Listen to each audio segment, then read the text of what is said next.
Join करें हमारे Telegram channel को और पाएं मार्केट के लाइव अपडेट्स। डिस्क्रिप्शन में दिए हुए लिंक से ज्वाइन करें। नमस्कार दोस्तों, स्वागत है आप सभी का आपके अपने चैनल लाइफ एडवाइजर्स में। और आप देखना शुरू कर चुके हैं डेली एनालिसिस वीडियो। अगर हम आज की मार्केट की बात करें तो फिर से एक बहुत ही ज़बरदस्त वॉलेटाइल सेशन देखने के लिए मिला, एक गजब की शॉर्ट कवरिंग देखने मिली।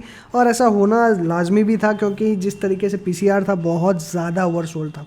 तो हमने कल ऑप्शन चेन के समय में डिस्कस भी किया था कि सिर्फ जो बुलिशनेस के जो साइंस मिल रहे हैं वो दो कारण से मिल रहे हैं। अगर मार्केट में तेज़ी होगी तो सिर्फ दो कारण से हो सकती है। पहला है शॉर्ट कवरिंग, दूसरा था कि जो लास्ट डे की गिरावट थी उसमें वॉल्यूम्स नहीं थी, इसलिए क्लियर कट साइन मिल रहा था कि वापस से एक बाउंस बैक हो सकता है। तो सिमिलरली आज हमने एक गैप अप ओपनिंग देखी और गैप अप ओपनिंग के बाद में कंटिन्यूसली मार्केट ने हायर लेवल्स पे होल्ड किया और सुबह से ही कंटिन्यूसली शॉर्ट कवरिंग हमें देखने को लिए मिली।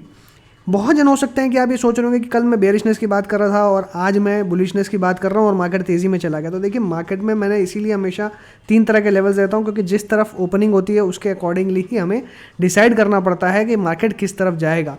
और साथ में टेलीग्राम चैनल भी मैंने इसलिए ज्वाइन करवाया है और इसीलिए बनवाया है, ना कि कोई कॉल्स देने के लिए, ताकि आपको मार्केट का डायरेक्शन और मार्केट में गाइडेंस क्लियरली मिल सके। और अगर आपने टेलीग्राम चैनल सब्सक्राइब किया है हमारे यूट्यूब चैनल के साथ साथ, तो डेफिनेटली वहाँ पे क्लियरली मैंने सुबह लिखा था कि आपको सिग्नल्स मिल सकते हैं बाय के और तेज़ी देखने मिल सकती है। बाय के सिग्नल्स भी लिए हमने, बहुत अच्छे पॉइंट्स भी निकाले।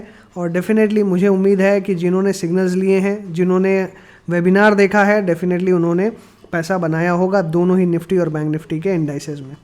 और वो चाहे ऑप्शन बाइंग करके कमाया हो, चाहे उन्होंने फ्यूचर खरीद के कमाया हो, ये उन पर डिपेंड करता है। बट डेफिनेटली हमारा यहाँ पे क्लियर एक विजन है कि हमें पैसा बनाना है, मार्केट चाहे ऊपर जाए या नीचे। एक्सपेक्टेशन हमारी जो होती है अकॉर्डिंगली होता है तो काफ़ी अच्छा है, नहीं होता है तो उसके अगेंस्ट में भी हमारे पास काफ़ी सारे टूल्स हैं जहाँ से हम पैसा कमा सकते हैं। खैर, चलते हैं आगे और हम बात करते हैं मार्केट आज कैसा था। आज अगर मार्केट में ब्रॉडली देखें तो आपको अगर याद हो तो मैंने लास्ट कुछ वीडियोज़ में बार बार कहा है कि तीन सेक्टर पर आपको सबसे ज़्यादा फोकस करना है, मेटल्स, IT और बैंकिंग। बैंकिंग इसलिए क्योंकि बार बार बीटन डाउन है। मेटल्स में मुझे काफ़ी समय से उम्मीद है कि इसके अंदर में जिस तरीके से सेल ऑफ हुआ है प्रीवियस कुछ दिनों में, तो एक बाउंस बैक डेफिनेटली बनता है। और साइकिल जो है अभी तक ख़त्म नहीं हुआ है। और आज आपने न्यूज़ आते हुए दिखाई दी फिर से कि एल्यूमिनियम की शॉर्टेज है और एल्यूमिनियम के प्राइसेस बढ़ सकते हैं। अकॉर्डिंगली हिंडाल्को और नाल्को में दोनों में तेज़ी देखने के लिए मिली और शायद ये हो सकता है कि आने वाले कुछ समय में कंटिन्यू रहे और साथ में ये आयरन ओर में भी आ सकता है। इसलिए आप एक्सपेक्ट कर सकते हैं टाटा स्टील, सेल, JSW, इनमें सब में तेज़ी देखने मिल सकती है। IT सेक्टर में इसलिए मैं बुलिश हूँ क्योंकि एक तो ओवरऑल करेंसी अगर देखें तो हमारी फिर से वीक होते हुए नज़र आ रही है और जब भी करेंसी वीक होती है तो IT स्टॉक्स के अंदर में तेज़ी देखने के लिए मिलती है। और ऑब्वियसली हमारा IT सेक्टर सबसे अगर मैं देखूँ तो बहुत ही ज़बरदस्त परफॉर्म किया है।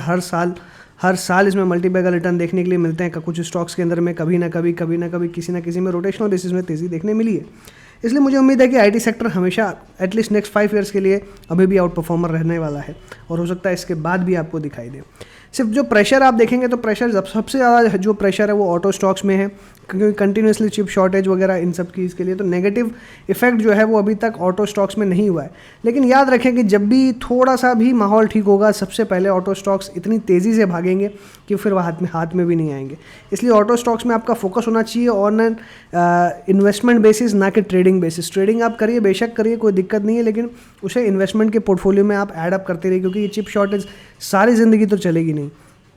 इसलिए मेरा मानना है कि ऑटो स्टॉक्स के अंदर में आप इन्वेस्टमेंट की तरह ट्रीट करें। IT, बैंकिंग और इन सब स्टॉक्स के अंदर में आप रोटेशनल बेसिस में ट्रेड कर सकते हैं। तो आज आपने एग्जैक्टली वही देखा। मेटल्स सबसे ज़्यादा लीड लेते हुए 3% की तेज़ी इंडेक्स में देखने मिली और स्टॉक्स की तो अलग ही बात है। वहीं IT सेक्टर ने भी परफॉर्म किया लेकिन बहुत ज़्यादा नहीं जैसा मेटल्स ने किया है, लेकिन डेफिनेटली मार्केट को सपोर्ट दिया। बैंकिंग, फाइनेंशियल सर्विसेज, चाहे वो प्राइवेट बैंक हो, पब्लिक सेक्टर बैंक हो, सारे बैंकों ने परफॉर्म किया। यानी ब्रॉडर मार्केट में आज गजब की तेज़ी देखने के लिए मिल रही थी, स्मॉल कैप, मिड कैप, सारे इंडाइसेस में। और वो क्लियरली आप यहाँ पे जो परसेंटेज वाइज देख रहे हैं कि निफ्टी 50 1.5%, निफ्टी नेक्स्ट 50 1.5%, 100, 200, 500 सारे इंडेक्सेस 1.5% बढ़े हुए। वहीं निफ्टी मिड कैप 50 और 100 ये भी लगभग 1.5%। यानी ब्रॉडर मार्केट में आज कंप्लीटली तेज़ी का माहौल बना हुआ था। सारे इंडाइसेस आपको ज़बरदस्त तेज़ी में दिखाई देंगे। सेक्टरल वाइज देखेंगे तो सबसे ज़्यादा बीट किया है मेटल्स ने, उसके बाद में परफॉर्म किया बैंकिंग ने। रियल एस्टेट भी आज काफ़ी हद तक परफॉर्म कर रहा था। अगर आप देखेंगे तो रियल एस्टेट में भी अच्छी तेज़ी आज देखने के लिए मिल रही थी। फिर हम देखेंगे पीएसयू बैंक, प्राइवेट बैंक, ये भी 2.5% की तेज़ी देखने मिल रही है। लेकिन अभी भी जो सबसे ज़्यादा अंडर परफॉर्मिंग सेक्टर है वो है फार्मा, और मैंने कई बार कहा है फार्मा आपके कोर पोर्टफोलियो में नहीं होना चाहिए। आप सिर्फ ट्रेडिंग परस्पेक्टिव से इसे ले, अदरवाइज अवॉइड करें। वहीं पे फिनेंशियल सर्विसेज में भी अच्छी तेज़ी देखने मिल रही है। ऑटो सेक्टर ने भी लगभग परफॉर्म किया, लेकिन अगर आप बड़े स्टॉक्स में देखेंगे तो बहुत वॉलेटिलिटी देखने के लिए मिल रही थी। फिर से सबसे ज़्यादा अंडरडॉग रहा एफएमसीजी, यहाँ पे भी लगभग 1% तक की तेज़ी देखने के लिए मिल रही है, हालांकि कुछ बहुत ज़्यादा मेजर मूवमेंट नहीं है। तो ब्रॉडरली अगर आप देखेंगे जो वेटेज है उसके हिसाब से बैंकिंग, फिनेंशियल सर्विसेज ने ही सबसे ज़्यादा कंट्रीब्यूट किया मार्केट में। उसके बाद में आपको मेटल्स देखने मिलेगा। अब अगर रोटेशनल बेसिस पे देखा जाए, मुझे ऐसा लगता है कि कल के दिन में हो सकता है कि मेटल्स में थोड़ी बहुत प्रॉफिट बुकिंग आपको देखने के लिए मिले, इसलिए मेटल सेक्टर में बहुत ज़्यादा आपको फोकस नहीं करना, क्योंकि अभी ऐसा नहीं होगा कि जो सेक्टर चल रहा है वो कंटिन्यूसली वही चलता रहेगा, ऐसा नहीं होगा। रोटेशन काफ़ी फास्ट हो सकता है, इसलिए आपको अभी थोड़ा जो ध्यान है वो ऑटो में, आईटी स्टॉक्स में और मीडिया स्टॉक्स में देना चाहिए। ये ज़्यादा आपके लिए फ़ायदा रहेगा मेरे हिसाब से, अगर रोटेशनल बेसिस में कुछ भी तेज़ी आती है तो। फिनेंशियल सर्विसेज मुझे लगता है कि अभी कुछ समय के लिए परफॉर्म कर सकता है, क्योंकि ऑब्वियसली बहुत ज़्यादा शॉर्ट्स इसमें बने हुए हैं। साथ में अगर रियलिटी स्टॉक्स में देखा जाए, कंज्यूमर ड्यूरेबल्स में देखा जाए, तो इन स्टॉक्स में भी फोकस किया जा सकता है। ऑयल एंड गैस के अंदर में देखेंगे तो अभी सिंस वापस से तेल के प्राइसेस बढ़ने शुरू हो चुके हैं, नेचुरल गैस के प्राइसेस फिर से अपसाइड की तरफ मूव होने की कोशिश हो रही है, तो कहीं ना कहीं इन स्टॉक्स में भी आपका फोकस होना चाहिए। लेकिन ब्रॉडली देखा जाए तो आपको थोड़ा सा कॉशियस रहना पड़ेगा, क्योंकि बार बार news based selling, news based buying आती है, और अगर न्यूज़ बेस नहीं भी हो तो एफआईआईज कंटिन्यूसली एग्रेसिव सेल कर रहे हैं। आज के जब हम टुवर्ड्स द एंड डिस्कशन करेंगे तो भी आज एफआईआईज ने बहुत ज़बरदस्त सेलिंग करी है, लेकिन बचा सिर्फ इसीलिए है क्योंकि आज की पूरी सेलिंग डीआईज ने अब्जॉर्ब कर ली है। तो आप कभी भी देखेंगे कि मार्केट में अगर तेज़ी हो रही है तो इस वजह से नहीं हो रही है कि एफआईआईज ने सेलिंग रोक दी है, इसलिए हो रही है क्योंकि डीआईएस सारी की सारी सेलिंग को एब्जॉर्ब कर रहे हैं। जो भी माल एफआईआईज बेच रहे हैं वो सारी की सारी चीज़ों को एब्जॉर्ब कर रहे हैं। इसलिए कभी भी आपको इस चीज़ पे ये ध्यान नहीं देना है कि कौन बेच रहा है कौन ले रहा है, आपको अपने स्टॉक्स पे फोकस होना चाहिए। सिलेक्टेड जो आपके फंडामेंटली आपने चूज़ किए हैं, टेक्निकली चूज़ किए हैं, उन स्टॉक्स पे आपका फोकस होना चाहिए कि वो बढ़ रहे हैं कि नहीं बढ़ रहे हैं। अगर वो नहीं बढ़ रहे हैं तो आपके एनालिसिस या फिर और भी मार्केट के बढ़ने का कोई आपके लिए फ़ायदा नहीं रह जाता है। इसलिए फोकस आपका क्लियर होना चाहिए कि आपको कहाँ पे फोकस करना है। बाकी ओवरऑल ब्रॉडर मार्केट मुझे ऐसा लगता है कि ये टाइम बहुत ही अच्छा है ट्रेडिंग और इन्वेस्टिंग के लिए, और डेफिनेटली आपको मार्केट में बने रहना है। कोई ज़रूरी नहीं है आपको रोज़ ट्रेड लेना है, बट डेफिनेटली आपको मार्केट पे वॉच रखना है, ये क्लियर होना चाहिए। ज्वाइन करें हमारे टेलीग्राम चैनल को और पाए मार्केट के लाइव अपडेट्स डिस्क्रिप्शन में दिए हुए लिंक से ज्वाइन करें। तो अगर हम निफ्टी की बात करें, कल हमने डिस्कशन किया था कि गैप अप ओपनिंग हो सकती है, और अगर गैप अप ओपनिंग होती है तो पॉसिबिलिटी है कि तेज़ी देखने मिलेगी, और लेवल 16,900 से लेकर ऊपर में 17,100 तक के देखने के लिए मिल सकते हैं। लेकिन गैप अप लगभग 17,044 पे हुआ, यानी रेंज हमारी यही थी, लेकिन गैप अप ओपनिंग बहुत ही ज़्यादा तेज़ी से देखने के लिए मिल रही है, और वहीं पे हाईज जो बने थे 17,251 तक के देखने के लिए मिले, लेकिन अल्टीमेटली क्लोजिंग जो है 17,176 पे देखने के लिए मिल रही है।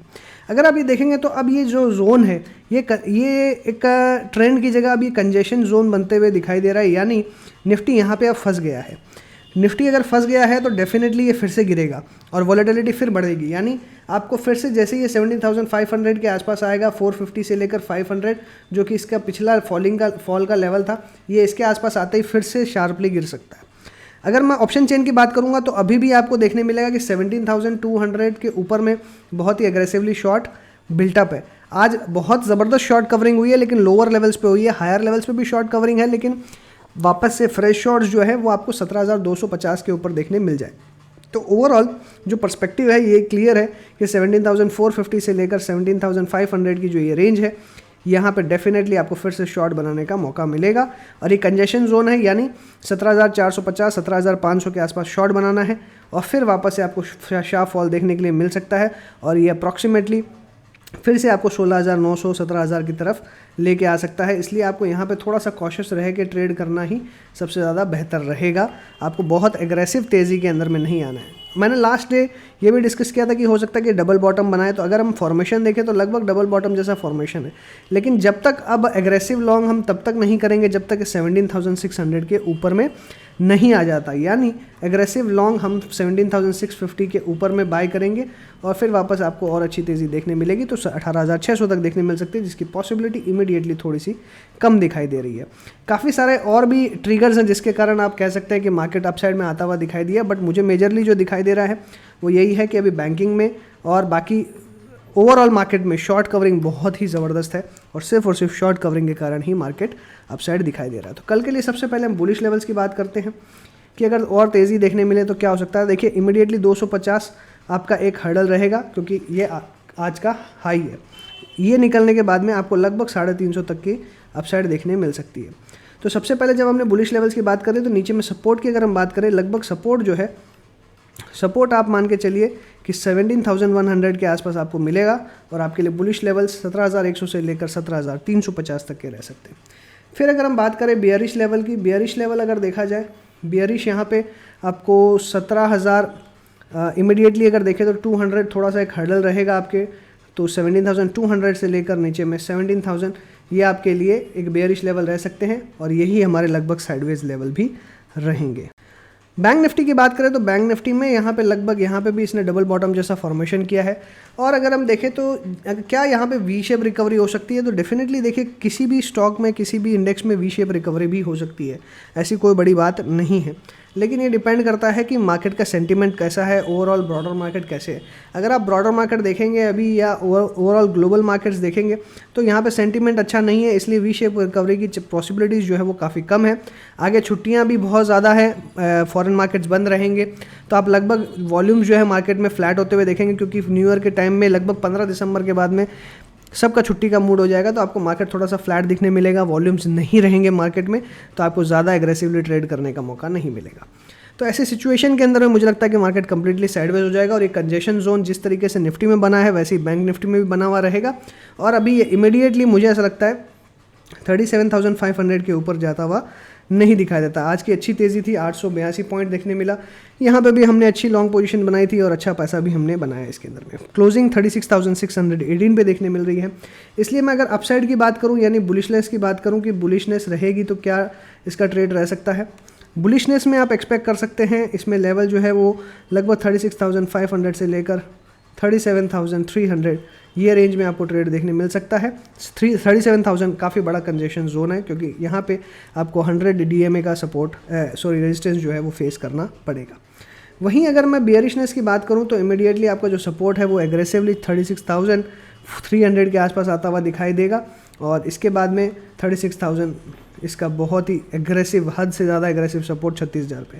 इसलिए आप एक्सपेक्ट कर सकते हैं अगर गिरता भी है तो 36,300 के नीचे फिलहाल इमीडिएटली गिरता हुआ नज़र नहीं आ रहा है। कोई एग्रेसिव सेलिंग आई तो 36,000 ज़रूर देखने मिलेगा, बट अदरवाइज पॉसिबिलिटी काफ़ी ज़्यादा कम दिखाई दे रही है। और साइडवेज रेंज भी मेरी लगभग अगर देखेंगे कि मार्केट अगर छोटे से रेंज में ट्रेड करता है और सिंस वेडनेसडे है एक्सपायरी के पहले, तो साइडवेज ट्रेड हो सकता है।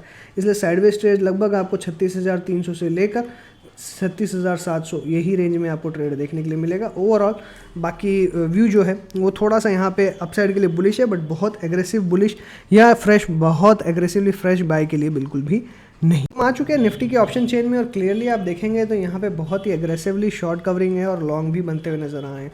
फ्रेश शॉर्ट आप देखेंगे तो 18,000 के आसपास है और यहाँ पे फ्रेश शॉर्ट्स अपसाइड में बहुत एग्रेसिवली नहीं बनते हुए नजर आ रहे हैं। यानी शॉर्ट्स आज नहीं बनते तो डेफिनेटली कहीं ना कहीं शॉर्ट कवरिंग है, तो जब शॉर्ट कवरिंग इतनी एग्रेसिव है तो डेफिनेटली ये बात पक्की है कि यहाँ पे फ्रेश शॉर्ट बनाने की हिम्मत किसी की नहीं है। लेकिन क्यूमुलेटिवली अगर आप देखेंगे तो अभी भी OI बहुत ज़्यादा स्ट्रॉन्ग है।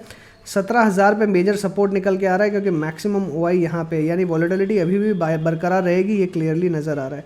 17,200 पे यहाँ पे पुट साइड और कॉल साइड दोनों ही टकराते हुए नज़र आ रहे हैं। सिंस कॉल राइटर थोड़े से हैवी है इसीलिए आज आपको 17,200 के नीचे ही क्लोजिंग देखने के लिए मिल रही है। लेकिन मेरी उम्मीद है कि कल फिर से एक फाइट होगी और कल एक अच्छा डिसाइसिव डे रहेगा। लेकिन ओवरऑल बायस जो है मुझे जिस तरीके से OI दिखाई दे रही है 17,500 जाना, मुझे ऐसा लगता है कि पॉसिबिलिटी बन रही है। नीचे में 17,000 के नीचे जाने के कोई चांसेस नहीं बन रहे हैं। ओवरऑल मुझे लगता है कि एक्सपायरी इसी रेंज में होते हुए नज़र आएगी।